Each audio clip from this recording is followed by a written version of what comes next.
Hey guys, and welcome to Crazy Burger. So in this video I'm going to be looking at the Sydney Hunter collection coming soon on Evercade. You can actually pre-order this right now. Just a little disclaimer, I'm not going to be able to play through all 4 games. I can only play through a couple of the games due to the fact that some of them aren't even released yet and some of them are only available in physical form, which I'm definitely not paying the $70–80 to actually get that. But anyway, in this video let's have a look at them and discuss the games, and you can get an idea of what they are actually like.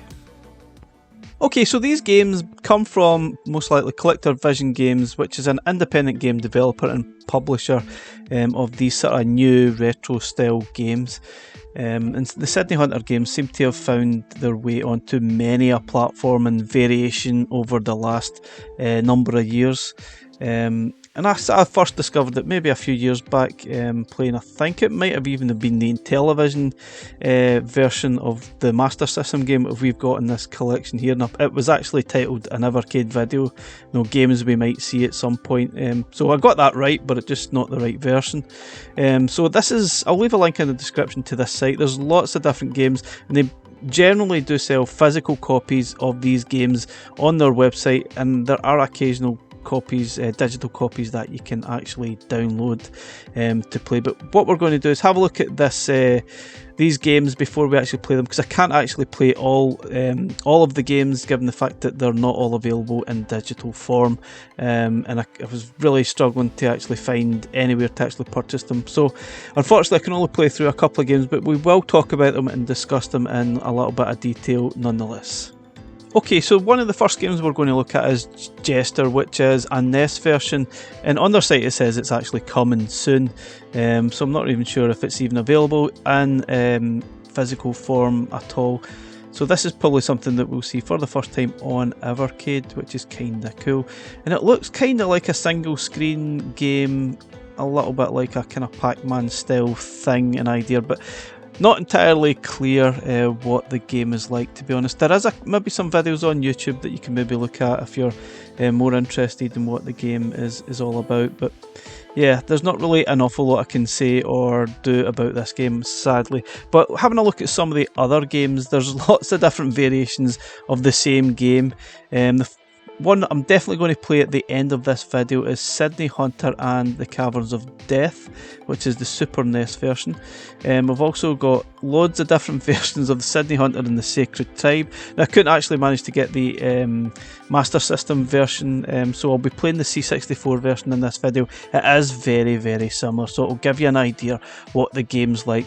But this game, as you can see, it's available here in sort of physical form for your Master System if you're interested in buying it.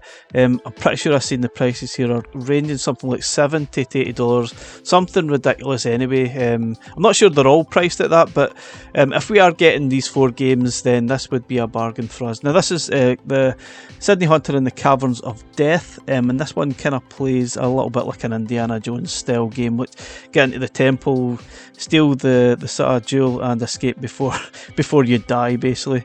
That one's actually quite cool. I'll play that at the end of the video. And the other one we're going to look at is Sydney Hunter and the Shrine of Peril. Now, I couldn't get any version of this at all. This is on the Intellivision, but apparently this game is very similar to the Smurfs, which was on different sort of systems back in the day. This is obviously based on the Intellivision version of Smurfs. I remember playing the Atari 2600 version of the Smurfs, but in this video I'll have a quick look at the Smurfs game so you can get an idea what they've done. Basically they've changed some of the graphics about, and it's more or less looks like the exact same game, but yeah, this version is on the Intellivision. If you look at some of the graphics here, when I play the actual Smurfs game in a little second, you'll see the graphics are very, very similar to what you see on screen. They've basically changed a few of the backgrounds and a few of the sprites so that it matches the Sydney Hunter style. But without further ado, guys, let's get stuck into some of the games and I'll talk you through as we go. Okay, so don't adjust your sets. This is obviously the Smurfs game on Intellivision. Now, if you look at the top of the screen, the graphics at the top are exactly the same that you'll see in the Sydney Hunter and the Shrines of Peril, which this is obviously based on. Now, I think they've really just swapped a few of the graphics about, but the actual idea of the game will be very similar, and you're basically starting the game, going from one screen to the other, avoiding all the the bad stuff basically, and then getting, I guess, rather than rescuing Smurfette, you'll probably be grabbing a pearl or a gem or something, and then you'll do the whole thing. It will just repeat all over again with a little bit more peril on each time you actually do it. It is a fun game. It is very, very limited though, but it's nice. But does it have a place in this age and time? I'm not sure.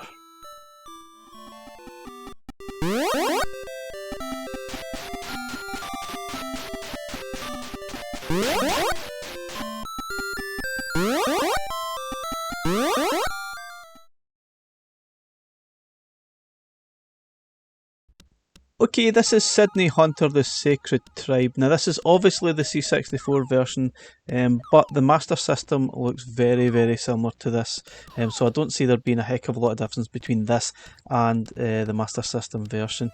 It's basically the same idea, the same sort of level structure and look to it. Basically seem to go around the levels trying to find the exit and escape. There's lots of different stuff you need to avoid, like spikes, traps, snakes, bats, and all sorts of things like that. Now that it's quite clear that some of these games are based on maybe a bit like Rick Dangerous, or they're obviously going for that kind of Indiana Jones style thing, but it's really good fun to play this game. It is nice. I kind of get lost a few times going through the level. I've tried to pick up the gems as I was going, trying to avoid falling into the quicksand, or trying to avoid the bats and all the other dangers that seem to lurk within here. It is quite tricky, but as you can see here, you get about, well, I think I've got 20 lives at present, but you start with a ton of lives, so the difficult level is it's difficult, but you can keep on playing because you have plenty of lives at your disposal. And obviously when you have the Evercade, you'll have the save states that you can actually use. Now the graphics are really nice. It is a good fun game to play, and I guess I really like this style of game anyway, so but I know this will not be for everyone. You might take one look at this, think, nah, that's not for me. But I love this style of game. I absolutely loved Rick Dangerous back in the day, even though I was absolutely no good at it. But I thought it was a great little game. I played it over and over, even though I never got far in it. But it was one that I just kept playing over and over till I got a little bit further each time. But I was no good, regardless. So things haven't changed much in that sense. I'm still terrible at some computer games, but that doesn't really stop you from enjoying some types of game, despite you being pretty poor at it. But yeah, this is nice. But yeah, we'll talk you more through the different values and stuff of the overall cart at the end of the video.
Okay, so this is Sydney Hunter and the Caverns of Death on the SNES or Super Nintendo.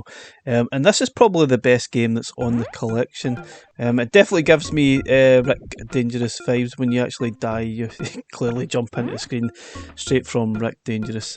But the game style kind of reminds me of kind of like an Indiana Jones or Raiders of the Lost Ark style game where you're going into the dungeon, trying to steal the treasure and then escape before it fills up with lava, and that's basically what you do. It does get trickier as you go through the sort of game, but it was really enjoyable. I enjoyed sort of the elements within the game. You've got a boomerang this time. You've actually got a weapon that you can fire at the enemies to take them out, which is cool. Rather than trying to avoid the enemies like in the last game, you can actually take them out. But they do actually reappear later on when you come back, so I wouldn't spend too much time trying to take everyone out. If they do get in your way, you can obviously take them out with your trusty boomerang.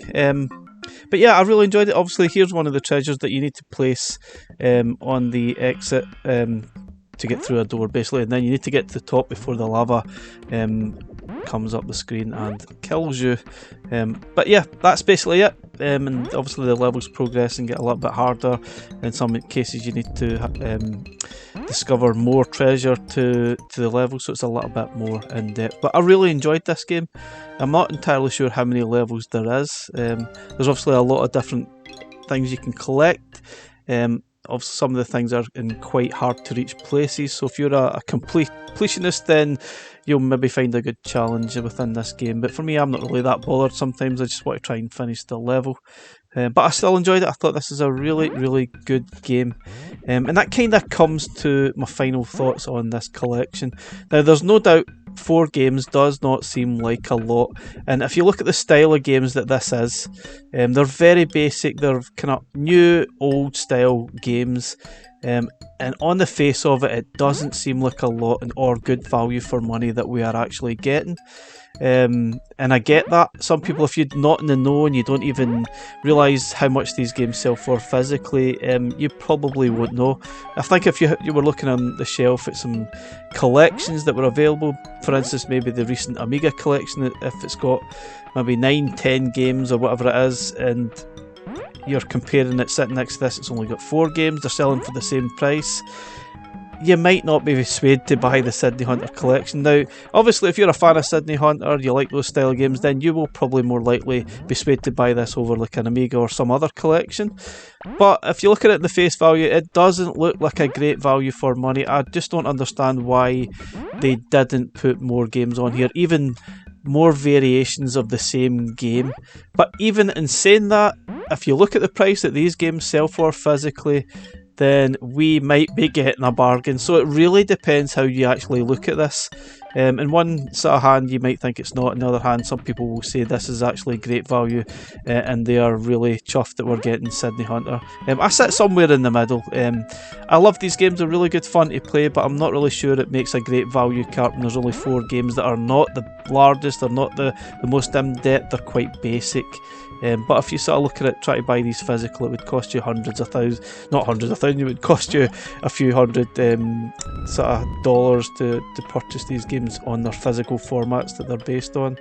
But it's an interesting one, that's for sure, and obviously as a topic of discussion in a lot of the sort of forums, groups, Discord, Facebook that we all talk about.